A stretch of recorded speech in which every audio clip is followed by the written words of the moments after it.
নমস্কার, সুপ্রভাত শ্রোতা বন্ধু, সবাইকে স্বাগত জানাই আমাদের অভিজ্ঞাপনের আরো এক নতুন পর্বে।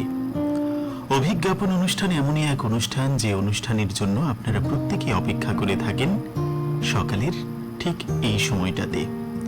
শ্রোতা বন্ধু, আজকের এই স্নিগ্ধ প্রশান্ত নির্মল সকালে আমরা উপস্থিত হয়েছি এক সচেতনতামূলক বার্তা নিয়ে।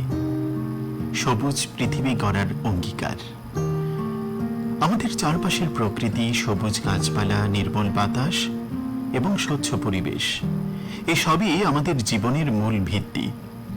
কিন্তু বর্তমান সময়ে নগরায়ন, অতিরিক্ত ভোগবাদ এবং অসচেতনতার কারণে সেই প্রকৃতি আজ বিপন্ন হয়ে পড়েছে। প্রকৃতি আমাদের শুধু জীবন ধারণের উপকরণই দেয় না, বরং আমাদের অস্তিত্বকে টিকিয়ে রাখে। অথচ আমরা অনেক সময়ই তা উপলব্ধি করতে পারি না। ক্রমাগত বনভূমি উজাড়, বায়ু ও জলদূষণ এবং জলবায়ু পরিবর্তনের ফলে পরিবেশের ভারসাম্য নষ্ট হচ্ছে। এই পরিস্থিতিতে আমাদের সকলেরই দায়িত্ব প্রকৃতিকে রক্ষা করা এবং আগামী প্রজন্মের জন্য একটি সুন্দর ও নিরাপদ পৃথিবী গড়ে তোলা। আর সেই লক্ষ্যকে সামনে রেখেই সারা দেশে পালিত হচ্ছে বন মহোৎসব। এটি শুধু একটি অনুষ্ঠান নয়, বরং এক আন্দোলন, যা আমাদের গাছ লাগানোর গুরুত্ব এবং পরিবেশ সংরক্ষণের প্রয়োজনীয়তা সম্পর্কে সচেতন করে তোলে। গাছ আমাদের অক্সিজেন দেয়, ছায়া দেয়, ফল দেয়, কাঠ দেয় এবং একই সঙ্গে পরিবেশের ভারসাম্য বজায় রাখে। একটি গাছ মানে একটি জীবন, একটি ভবিষ্যৎ, একটি আশার প্রতীক। এই সবুজায়নের প্রচেষ্টাকে আরো হৃদয়স্পর্শী করে তুলেছে এক পেড় মা কি নাম উদ্যোগ। এই কর্মসূচির মাধ্যমে প্রত্যেককে নিজের মায়ের নামে অন্তত একটি করে গাছ রোপণের আহ্বান জানানো হচ্ছে। এর মাধ্যমে যেমন পরিবেশ রক্ষা হচ্ছে, তেমনি মায়ের প্রতি ভালোবাসা, শ্রদ্ধা ও কৃতজ্ঞতাও এক অনন্যভাবে প্রকাশ পাচ্ছে। একটি গাছ তখন শুধুমাত্র একটি গাছ থাকে না, তা হয়ে ওঠে আবেগের, সম্পর্কের এবং দায়িত্ববোধের প্রতীক। আমি নিজেও এই উদ্যোগে অংশ নিয়েছি। আমার মায়ের নামে একটি গাছ লাগিয়েছি এবং প্রতিদিন সেটির যত্ন নেবার চেষ্টা করছি। সেই গাছটি ধীরে ধীরে বড় হয়ে উঠবে, আর তার সঙ্গে সঙ্গে আমাদের ভালোবাসা, স্মৃতিও বেড়ে চলবে। এতে আমি এক ধরনের মানসিক শান্তি অনুভব করি, যেন আমি প্রকৃতির জন্য কিছু করতে পেরেছি। আমিও একইভাবে একটি গাছ রোপণ করেছি। সত্যি, যখন আমরা নিজের হাতে একটি গাছ লাগাই এবং তাকে বড় হতে দেখি, তখন এক অদ্ভুত আনন্দ ও তৃপ্তি অনুভব হয়।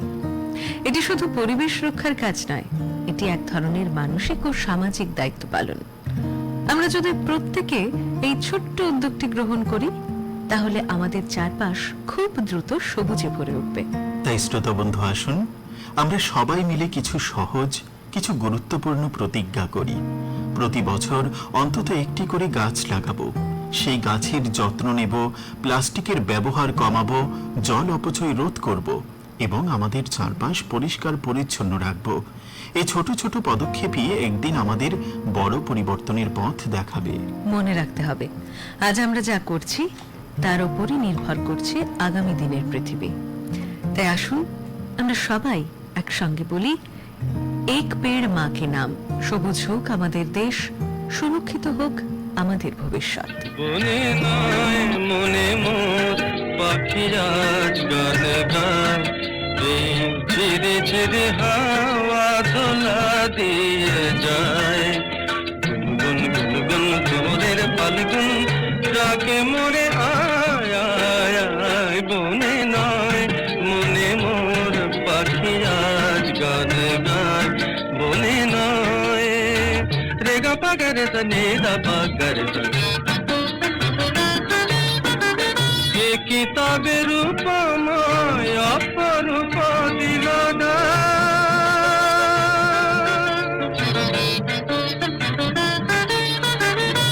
কিতাবের উপমায় অপরূপ দিলনা।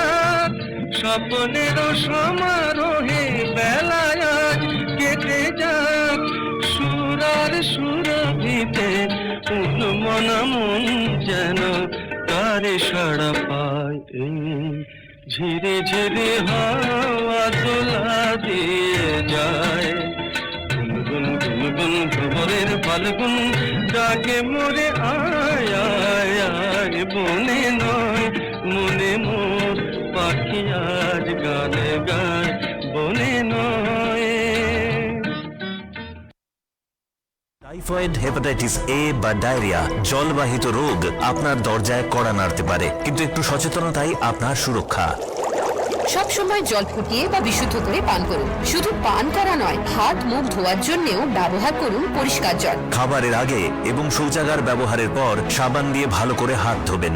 রাস্তার কাটা ফল বা শরবত এড়িয়ে চলুন এবং ঘরে ওআরএস রাখুন। খাবার ঢেকে রাখুন এবং চারপাশ পরিষ্কার রাখুন। শিশু ও বয়স্কদের প্রতি বিশেষ নজর দিন। অসুস্থ বোধ করলে দেরি না করে দ্রুত চিকিৎসকের পরামর্শ নিন। সুস্থ থাকুন, সচেতন থাকুন। জনস্বার্থে প্রচারিত জেলা স্বাস্থ্য ও পরিবার কল্যাণ সমিতি, পশ্চিম ত্রিপুরা জেলা।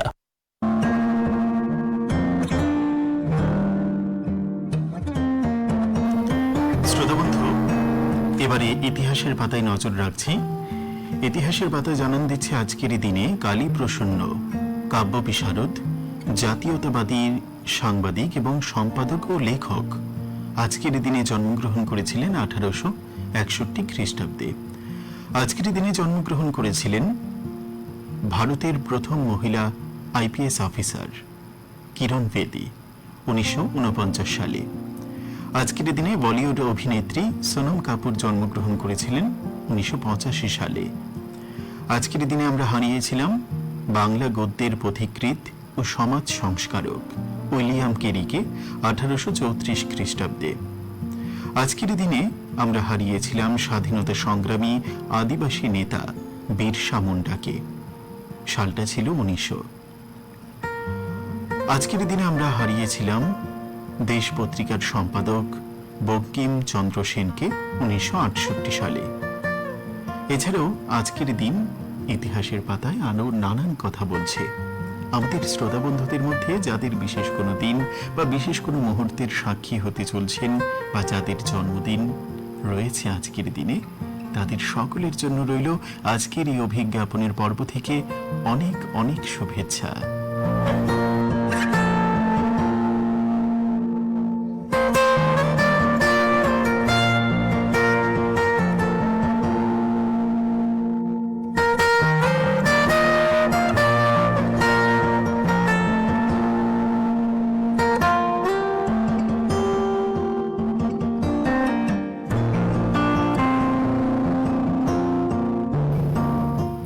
শ্রোতাবন্ধু, এবারে চিঠিপত্রের পালা। চিঠিপত্রে প্রথমে যে বন্ধু চিঠিখানি পাঠিয়েছেন তিনি পাঠিয়েছেন তারকেশ্বর হুগলি থেকে মঞ্জুশ্রী মণ্ডল। বন্ধু কি লিখেছেন শোনাবো আপনাদের। প্রিয় অভিজ্ঞাপন, প্রাসঙ্গিক বিষয় তুলে ধরার জন্য ধন্যবাদ জানাই। সকল জীবের বাস এই ধরাভূমে। জীব মানেই চাই বেঁচে থাকার জন্য বাতাস, জল, আলো। আমি যখন ছোট ছিলাম তখন ধরাভূমির চিত্রটাই ছিল অন্যরকম। প্রকৃতি ছিল সবুজে ভরা, ঋতু বৈচিত্র্যে বেশ ভালো বোঝা যেত, বেশ সামঞ্জস্য থাকতো সবকিছুতে। সবুজ প্রকৃতির সান্নিধ্যে থেকে অতিরিক্ত উষ্ণতার প্রকোপে পড়িনি তখন। প্রতিটি জীব নিজ ছন্দে থাকত। সময় বদলেছে, বৃক্ষ নিধন হয়েছে, মাটির নিচে জল তুলে নেওয়া হচ্ছে, নষ্ট হয়েছে প্রকৃতির ভারসাম্য। বিশ্ব উষ্ণায়ন মাথাচাড়া দিয়েছে, জলের আকাল দেখা দিচ্ছে, বরফ গলছে, সমুদ্রের তল উঠছে। এই অসামঞ্জস্যতা কাটাতে আমাদেরই এগিয়ে আসতে হবে। শুধু বৃক্ষরোপণ করে ক্যামেরা বন্দি করে পরিবেশ দিবস পালন করে নয়, উপযুক্ত পরিচর্যা করে প্রকৃতিকে সবুজে ভরিয়ে তোলার দায়িত্ব আমাদের সকলের। এর জন্য প্রত্যেককে সচেতন হতে হবে, বৃক্ষরোপণ করতে হবে, সুরক্ষিত রাখতে হবে প্রকৃতিকে। প্রকৃতি হাসবে নিজের মতো, তবেই তো আমাদের জীবন হবে ছন্দময় এবং স্বাচ্ছন্দ্যময়। সকল জীব বাঁচবে নিজের মতো করে। ধন্যবাদ আনতে মঞ্জুশ্রী মণ্ডল, রামনগর, তারকেশ্বর, হুগলি।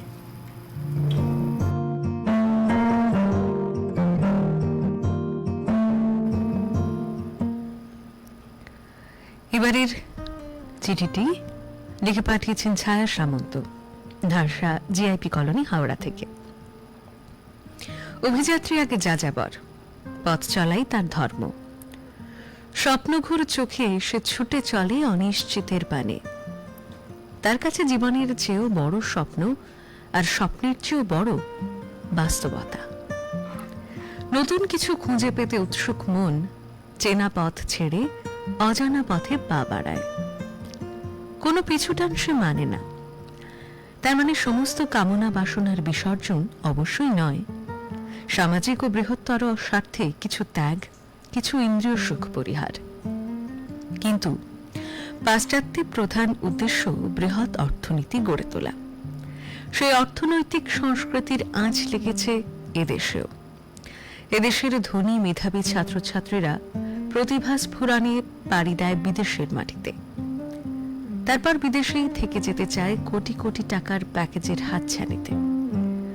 অভিভাবকরাও মেতে ওঠেন আরো চাই এর খেলায়। কিন্তু আমরা ভারতীয় সভ্যতার অন্যতম শিক্ষা ত্যাগ স্বীকার করতে পারি না উপেক্ষা করতে। হারাতে পারি না ভারতীয় সংস্কৃতির মূল্যবোধ। অভিযাত্রীর দুঃসাহসিক অভিযানের সৌন্দর্য কেবল পাহাড়ের কোনো চূড়ায় পৌঁছানো নয়, অ্যাডভেঞ্চার, পথের প্রতিটি মুহূর্তকে উপভোগ করা। পাহাড় শেখায় ধীরে চললেও থেমে না যেতে। কষ্ট হলেও কঠিন পথ পার হয়ে সামনে এগিয়ে যাওয়ার মধ্যেই লুকিয়ে থাকে অনাবিল সৌন্দর্য। পর্বতের সামনে দাঁড়ালে যেমন বিশ্বের কোলাহল থেকে বিচ্ছিন্ন হয়ে নিজের অন্তর্গত প্রশ্নগুলো শুনতে পাওয়া যায়। সক্রেটিস বলেছেন, নোজ thyself, নিজেকে জানো। ঝুঁকি বা চ্যালেঞ্জ থাকবেই। অভিযাত্রীর অভিযানটাই মূল। পথের অচেনা সুরে থাকে আলোর মায়া। আত্মতুষ্টিতে মগ্ন না থেকে শিকড়কে জানার চেষ্টা থাকবে। শিকড় না থাকলে গাছের সৌন্দর্য হারিয়ে যায়। ধৈর্যশীল ও বিনয়ী হয়ে চিনতে হবে সঠিককে। নতুন যুগের অভিযাত্রীর দূর অজানায় হাঁটতে হাঁটতে কেবল মনে হবে, পথের শেষ কোথায়? শেষ কোথায়? কি আছে শেষে? ইতি ছায়া সামন্ত, ধারসা জিআইপি কলোনি, হাওড়া।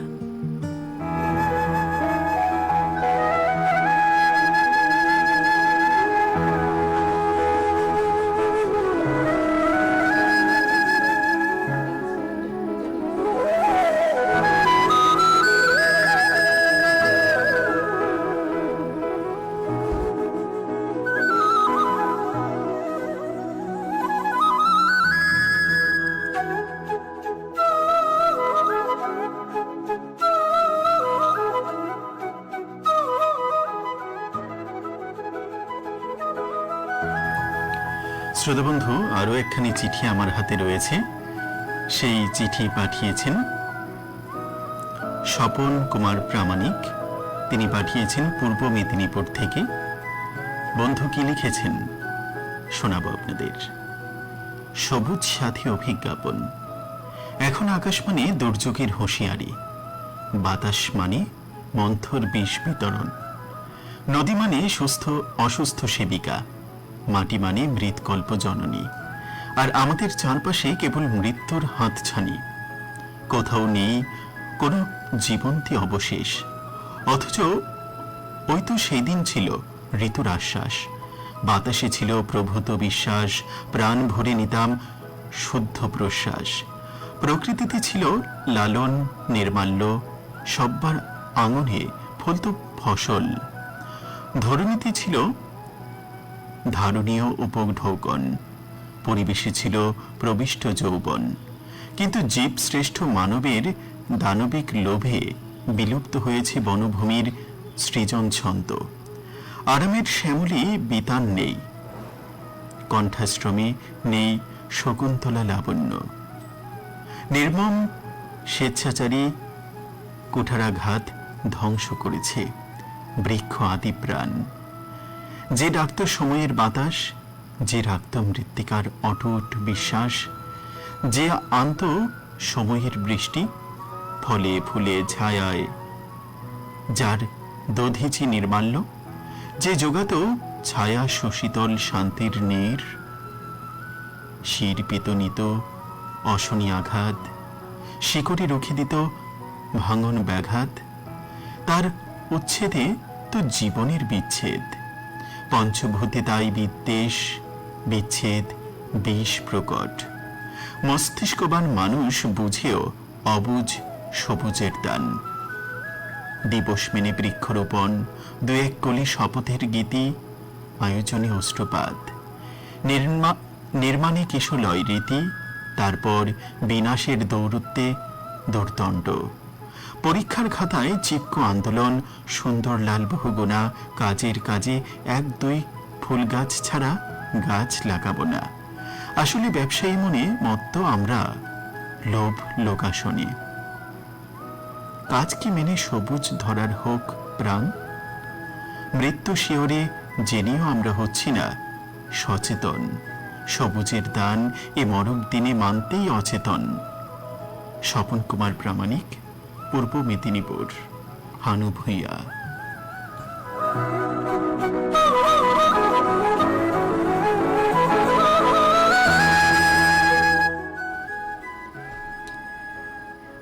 আজকের সর্বশেষ চিঠি লিখে পাঠিয়েছেন দেবাশিস বন্দ্যোপাধ্যায়, পূর্ব বর্ধমান থেকে। প্রিয় অভিজ্ঞাপন, গ্রাম বাংলার যুবক শঙ্কর পাড়ি দিয়েছিল সুদূর রহস্যময় আফ্রিকায়। দিন কয়েক রেল কোম্পানির কাজে সেই বিভীষিকাময় জঙ্গল, বাওহাব বৃক্ষ, আফ্রিকার সিংহ, ব্ল্যাক মাম্বার সঙ্গে একটু একটু করে পরিচিত হতে থাকে। এখানেই একদিন দেখা হয় ইউরোপীয় অভিযাত্রী ডিয়েগো আলভারেজের সঙ্গে। শুরু হয় হীরের খনির সন্ধানে ভীষণ রোডেশিয়া জঙ্গল, রিক্টার্সভেল্ট পর্বত অভিযান। কিন্তু অভিযান শেষ হওয়ার আগেই আলভারেজকে মৃত্যুর মুখে ঢলে পড়তে হয় এক অজানা বিভীষিকার আক্রমণে। আর শঙ্কর হীরের খনি হাতের নাগালে পেয়েও একরকম খালি হাতে ফিরে আসতে হয় অনভিজ্ঞতার কারণে। শুরু হয় শঙ্করের আরেক অভিযান, ভয়ঙ্কর কালাহারি মরুভূমি পাড়ি দিতে মৃত্যুর মুখে পড়ে অভিযাত্রী শঙ্কর অবশেষে কোনো ক্রমে প্রাণ নিয়ে ফিরে আসে সভ্য জগতে। এমন কত রহস্যময় ভয়ঙ্কর অভিযানের কথা সমাদৃত হয়ে রয়েছে বইয়ের পৃষ্ঠা জুড়ে। জীবনও যেন তেমনই অভিযানের মধ্য দিয়ে গিয়ে চলে। শৈশব, কৈশোর, তারুণ্যের পথে প্রতিনিয়ত ঘাত প্রতিঘাত, উত্থান পতন। সে পথ সহজ সরল নয়, ঋজু বঙ্কিম আলো আধারে পরিব্যাপ্ত। নিজের কথাই বলি না কেন, কৈশোরের পথে পা রাখতে বাবা হঠাৎই পাড়ি দিলেন না ফেরার দেশে। স্বাভাবিকভাবে কিছু বাড়তি দায়িত্ব, কর্তব্য এসে পড়ল। জীবিকার নিরন্তর সংগ্রাম, বৈবাহিক বন্ধনে আবদ্ধ হওয়া, তারপর স্ত্রী, সন্তান, বৃদ্ধা মায়ের দায়িত্ব। সেই সঙ্গে আত্মীয় স্বজনের সঙ্গে সম্পর্ক রক্ষা করা, প্রতিবেশীর বিরুদ্ধাচরণ, শত্রুতার মোকাবিলা। কখন যে মধ্যাহ্নবেলা পার হয়ে পশ্চিম দিগন্তে ঢলে পড়ে দিবাকর, টের পাই না। আজ প্রৌঢ়ত্বের পথে হাঁটতে শুরু করেছে জীবন। অভিযান তবু শেষ হয় না। অবশিষ্ট পথটুকুতে কি অপেক্ষমান সেই উপেক্ষিত বার্ধক্য, যার প্রতিটি বাঁকে জরা, ব্যাধি, অবহেলার নির্মম অনুশাসন? জানি না, শুধু জানি অভিযান এখনো শেষ নয়। সেই শেষের দিন অবধি অনন্য পথের অভিযাত্রী হয়ে প্রতীক্ষার প্রহর গুনে চলেছি। ধন্যবাদ সহ অভিযাত্রিক শুভেচ্ছায় দেবাশিস বন্দ্যোপাধ্যায়, ডাক জ্ঞানদাস, কান্দরা, জেলা পূর্ব Bardhaman.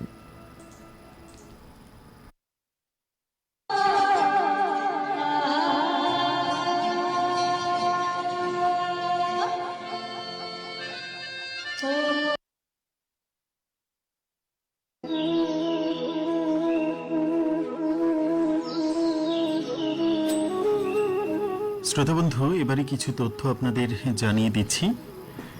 National Testing Agency NEET UG 2026 পুনর্পরীক্ষার জন্য পরীক্ষা কেন্দ্রের স্থান সংক্রান্ত বিজ্ঞপ্তি প্রকাশ করেছে। পুনর্পরীক্ষা আগামী 21শে জুন অনুষ্ঠিত হবে। লিখিতভাবে এই পরীক্ষা বিকেল 2টা থেকে 5টা 15 মিনিট পর্যন্ত দেশের 551টি শহর এবং বিদেশের 14টি শহরে অনুষ্ঠিত হবে। এনটিএ পরীক্ষার্থীদের সর্বশেষ তথ্যের জন্য নিয়মিত অফিসিয়াল ওয়েবসাইট দেখার পরামর্শ দিয়েছে। উল্লেখ্য, গত 3রা মে অনুষ্ঠিত নিট ইউজি পরীক্ষা প্রশ্নপত্র ফাঁসের অভিযোগে বাতিল করা হয়। তার জন্য পুনর্পরীক্ষা নির্ধারণ করা হয়েছে আগামী 21শে জুন।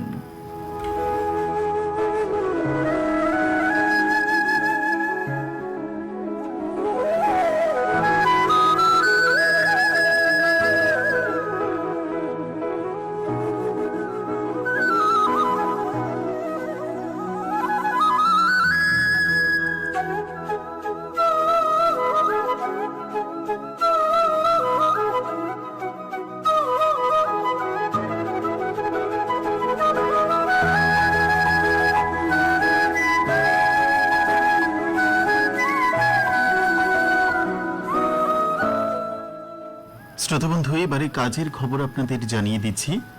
ভারতীয় রেল মন্ত্রকের অধীনে অ্যাসিস্ট্যান্ট লোকো পাইলট পদে নিয়োগের জন্য আবেদনপত্র জমা নেওয়া হচ্ছে। শূন্যপদ রয়েছে 11,127টি।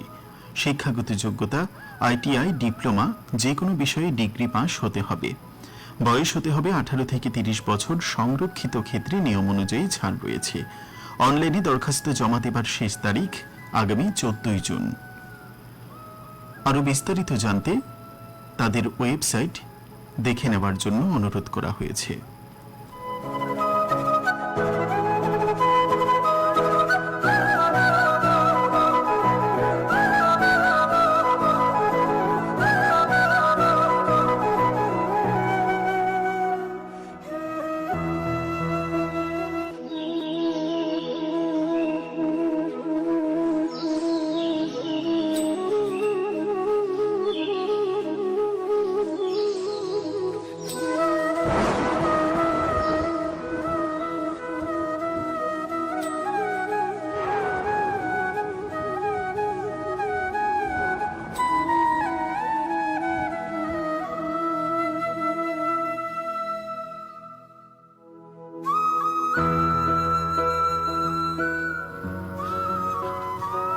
আরেকটি কাজের খবর আপনাদের জানিয়ে দিচ্ছি। ইউনিয়ন পাবলিক সার্ভিস কমিশন সম্মিলিত প্রতিরক্ষা পরিষেবা পরীক্ষা দ্বিতীয় 2026 অনুষ্ঠিত করার জন্য বিজ্ঞপ্তি জারি করেছে। আগামী 13 সেপ্টেম্বর 2026 এই পরীক্ষা অনুষ্ঠিত হবে। পরীক্ষার মাধ্যমে Indian military academy, Indian Naval academy এবং এয়ারফোর্স একাডেমির 2027 সালের জুলাই মাসে শুরু হতে যাওয়া কোর্স সমূহে এবং অফিসার্স ট্রেনিং একাডেমি চেন্নাইয়ে পুরুষ ও মহিলা প্রার্থীদের জন্য 2027 সালের অক্টোবর মাসে শুরু হতে যাওয়া কোর্স সমূহে ভর্তির জন্য প্রার্থী নির্বাচন করা হবে। ইউপিএসসি জানিয়েছে, পরীক্ষার বিস্তারিত বিজ্ঞপ্তি কমিশনের সরকারি ওয়েবসাইটে উপলব্ধ রয়েছে। অনলাইনে আবেদনপত্র জমা দেবার শেষ তারিখ আজ, অর্থাৎ 9 জুন। প্রার্থীদের শুধুমাত্র অনলাইনের মাধ্যমে আবেদন করতে হবে। যোগ্যতা, পাঠ্যক্রম, পরীক্ষার পদ্ধতি, পরীক্ষা কেন্দ্র এবং আবেদন সংক্রান্ত অন্যান্য তথ্যের জন্য প্রার্থীদের upsc.gov.in এই ওয়েবসাইটে বিস্তারিত দেখে নিতে অনুরোধ করা হয়েছে।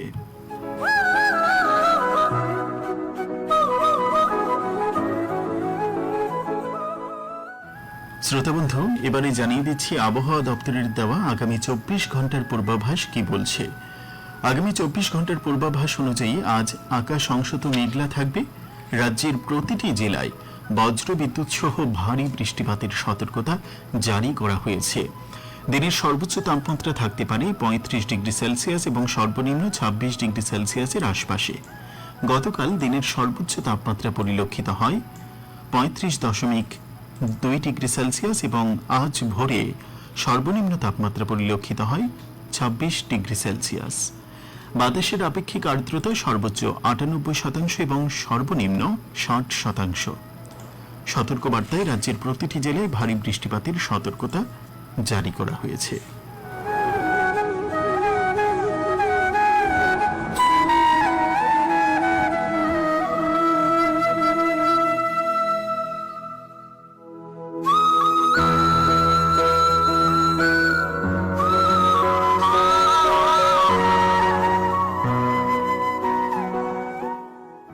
শ্রোতাবন্ধু, স্বাস্থ্য সংক্রান্ত তথ্যে আপনাদের বা স্বাস্থ্য সংক্রান্ত পরামর্শ আপনাদের জানিয়ে রাখি যে বর্তমান এই বর্ষাকালে আপনাদের জলবাহিত রোগ থেকে সুস্থ থাকতে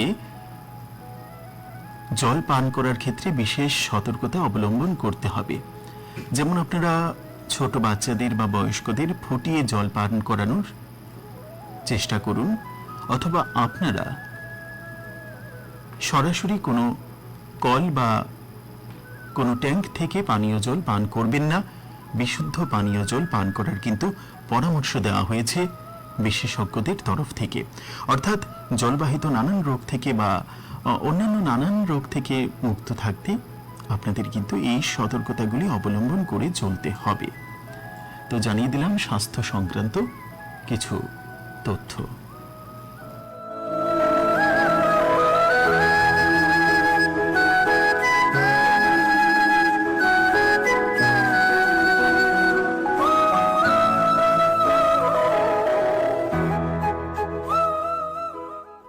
শ্রোতাবন্ধু, সময় জানান দিচ্ছে আজকের মতো অভিজ্ঞাপন এখানেই শেষ করতে হবে।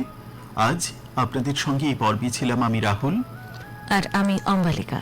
আজকের মতো তাহলে এখানেই শেষ করছি অনুষ্ঠান। নমস্কার।